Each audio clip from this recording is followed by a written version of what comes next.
చిక్లనాయకండ సూర్యాపేట జిల్లా ఇందులపాలెం మండలం చిక్లనాయకండ. అంతకుముందు 2-3 సార్లు కూడా వేసుకొచ్చి చెప్పచ్చు. అంతకుముందు మీద కూడా ఎకరానికి వచ్చేసి 12-13 క్వింటాల్ దిగుబడి వచ్చింది. ఈ శ్రీనివాస్ గ్రూప్ అనేది మాకు బాగా కలిసి ఇప్పుడు వచ్చిన ఎడికి రావాలంటే మాకు బాగా పడుతుంది. దాదాపు 50 ప్యాకెట్ తీసుకొని పోతున్నాం. నేను మా బాగా రైతు సోదరులందరికీ నమస్కారం అండి. ఈరోజు 4/6/2026 రోజు అండి. ఈరోజు మనకి చింతలపాలెం మండలం చిక్లనాయక గ్రామం నుంచి మన లోకే నాయక్ గారు మరియు హరి నాయక్ గారు మన షాపుకు రావడం జరిగింది.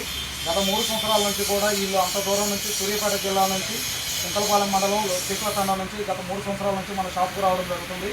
అదే నమ్మకంతో మనం పత్తిత్తనాలు ఈ రైతు సోదరులకు అందించడం జరుగుతుందండి.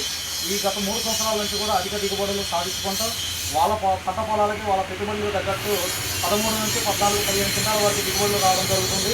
అదే ఊరు పక్కన మల్లారెడ్డి గ్రామం నుంచి కూడా సుమారుగా 100 మంది రైతులు మనకు ప్రతి సంవత్సరం వస్తూ ఉంటారు. ఆ రైతుల మీద నమ్మకాలతో ఈ రైతులు కూడా చూసి వాళ్ళని చూసి గత 2 సంవత్సరాల నుంచి వస్తున్నారు. 2-3 సంవత్సరాల నుంచి మంచి దిగుబడులు సాధిస్తున్నారు. ఈ రైతు సోదరులు మన షాప్ నుంచి ఎంచుకున్న ప్రతి విత్తనం కూడా అధిక దిగుబడులు సాధించి ప్రతి రైతు కుటుంబాలు సంతోషంగా ఉండాలని మనస్ఫూర్తిగా కోరుకుంటూ ఈ శ్రీనివాస మట్టపేట గ్రామం.